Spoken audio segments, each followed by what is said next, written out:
The entire heart is made up of cardiac. कितने प्रकार के मसल्स होते हैं बॉडी में?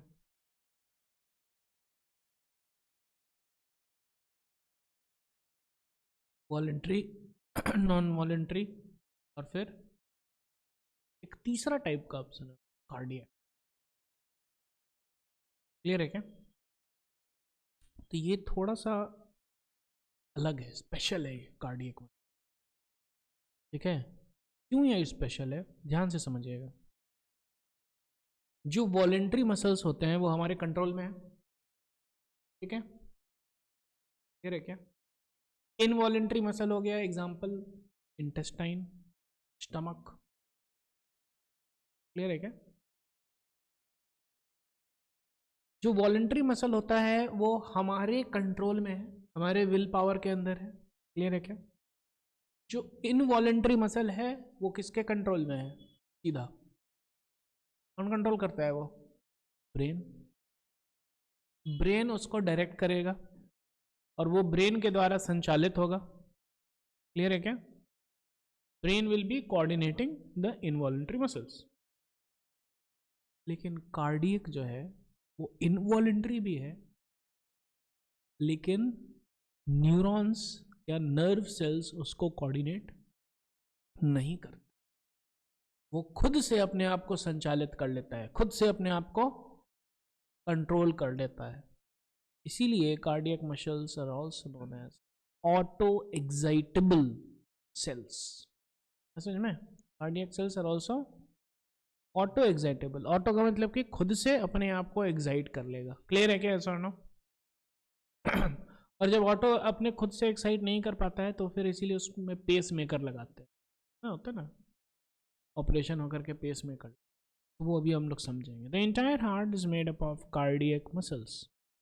The walls of the ventricle are much thicker than that of the atria. दिख रहा है क्या? वेंट्रिकल्स का वॉल जो है ज्यादा थिकर है. किससे? एट्रियम से. क्यों? क्योंकि वेंट्रिकल को ब्लड पंप करना है कहाँ पे? Through out the body. और एट्रिया को तो केवल वेंट्रिकल में ही देना है ना. क्लियर है क्या? A specialized cardiac musculature called the nodal tissue is also distributed in the heart. Figure 18.2. ध्यान से देखिए, एनसीईआरटी का ये डायग्राम है ना, 18.2. क्या बोल रहा है? Specialised cardiac musculature called the nodal tissue. कौन सा टिश्यू? Nodal tissue. ये कार्डियक है ना, हार्ट में, and it is also distributed in the heart. चलिए निकालिए, देखिए डायग्राम देखिए. ठीक है, ये नोडल टिश्यू ये हार्ट में डिस्ट्रीब्यूटेड है. ऐसा नहीं कि हार्ट में लोकलाइज्ड है, हार्ट में ये डिस्ट्रीब्यूटेड है. कैसे डिस्ट्रीब्यूटेड है? ये येलो मार्क जो है वो दिखा रहा है. देखिए ध्यान से, येलो मार्क आपके बुक के डायग्राम में भी दिया हुआ है. ये सारा जो है ना, this is the nodal tissue which consists of the auto-excitable cells. A patch of this tissue is present in the right upper corner of the right atrium. ये दिख रहा है क्या? हाँ, इसको हम लोग बोलते हैं साइनोएट्रियल नोड. क्या बोलते हैं इसको? बहुत ही important, SAN, sinoatrial. Another mass of this tissue is seen in the lower left corner of the right atrium, close to the atrioventricular septum, called the atrioventricular node. अब ये जो है यहाँ से फिर से स्टार्ट हुआ और ये दिख रहा है, ये है एट्रियोवेंट्रिकुलर नोड. क्लियर है क्या? ये जो है राइट एट्रियम का, ये राइट एट्रियम है, तो ये राइट एट्रियम का राइट कॉर्नर, ये left corner of the right atrium. अरे समझ में? क्लियर है क्या? और ये जो है एट्रियोवेंट्रिकुलर सेप्टम के पास में दिख रहा है क्या? ये है atrioventricular septum. A bundle of nodal fibers, the atrioventricular bundle, continues from the AVN, which passes through the atrioventricular septum. इधर से पास किया to emerge on the top of the interventricular septum and immediately divides into right and left. ये ऐसे आया और देखिए ध्यान से यहाँ पे राइट और लेफ्ट में डिवाइड हुआ, दिख रहा है क्या? दो ब्रांच में डिवाइडेड है। ये दो ब्रांच में क्यों डिवाइडेड है? ताकि वेंट्रिकल को कवर कर सके, वेंट्रिकल वॉल में कवर से कर। क्लियर है क्या? कोई दिक्कत? ठीक है, ये दिख रहा है, दिख रहा है ध्यान से।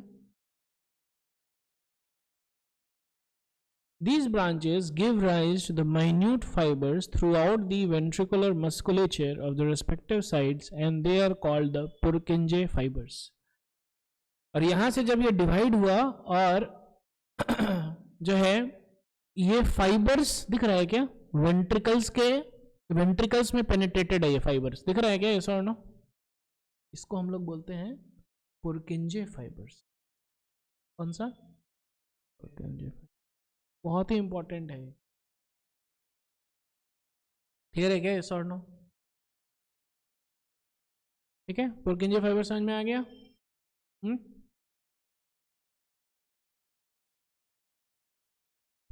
ठीक है, इसमें भी देखिए ध्यान से, पुरकिंजे फाइबर्स दिया हुआ है। क्लियर है क्या? इसमें भी दिया हुआ है पुरकिंजे फाइबर्स दिया है, दिख रहा है क्या? यस और नो? एक्चुअली हमारे बुक के डायग्राम में पुरकिंजे फाइबर्स नहीं दिया हुआ है, ठीक है, इसलिए ये डायग्राम जो है इसको बना लीजिए आप। ये केवल आपको नोडल टिश्यू का डिस्ट्रीब्यूशन ही दिखा रहा है। क्लियर है क्या?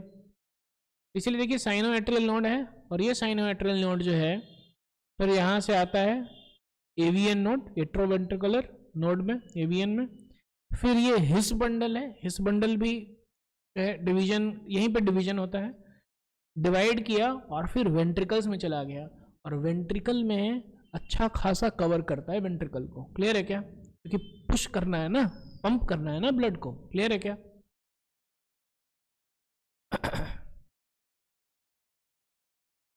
ठीक है, the nodal musculature has the ability to generate action potentials without any external stimuli, that is it is auto excitable, खुद से अपने आप को एक्साइट कर लेता है। ठीक है, इसके पहले आप ये लोग ये लिख लीजिए, तो चलिए बना लीजिए।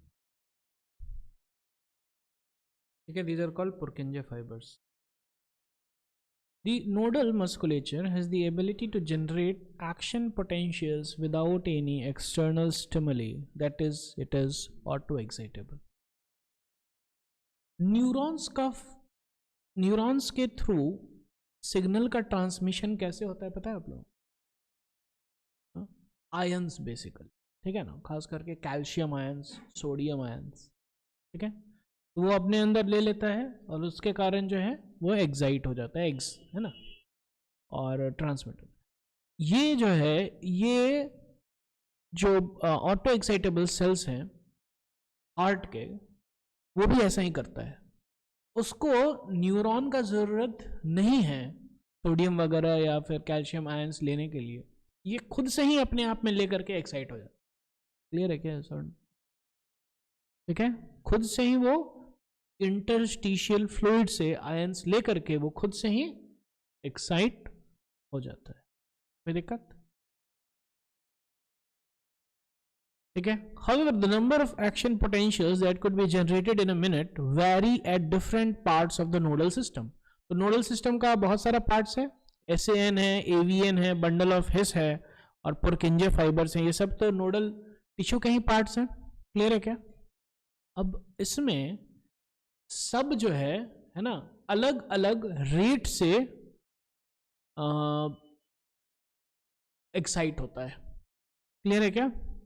अलग अलग रेट से एक्साइट होता है। अच्छा, उसमें SAN जो है sinoatrial node, this can generate the maximum number of action potentials, that is 70 to 75 per minute, and is responsible for initiating and maintaining the rhythmic contractile activity of the heart. तो जब वो excite होगा तो heart contract करेगा, उसके बाद फिर contract करेगा, एक्सपैंड करेगा। क्लियर है क्या? तो धक धक धक धक होता है, इसके कारण हो रहा है, SAN के कारण, एक्साइट होने के कारण हो रहा है। क्लियर है क्या?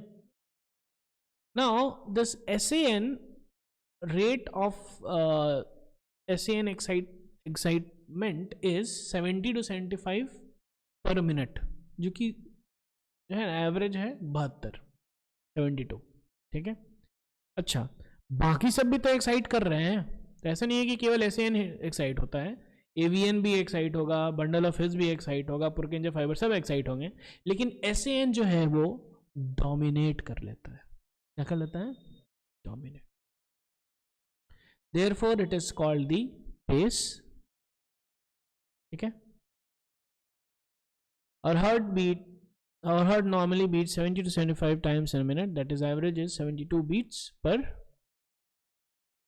that's it, ठीक है। तो ये हार्ट का ह्यूमन सर्कुलेटरी सिस्टम है, उसमें हार्ट में क्या क्या चीजें हो रही हैं ये क्लियर हो गया, ठीक है। चलिए तो एक वीडियो देख लेते हैं।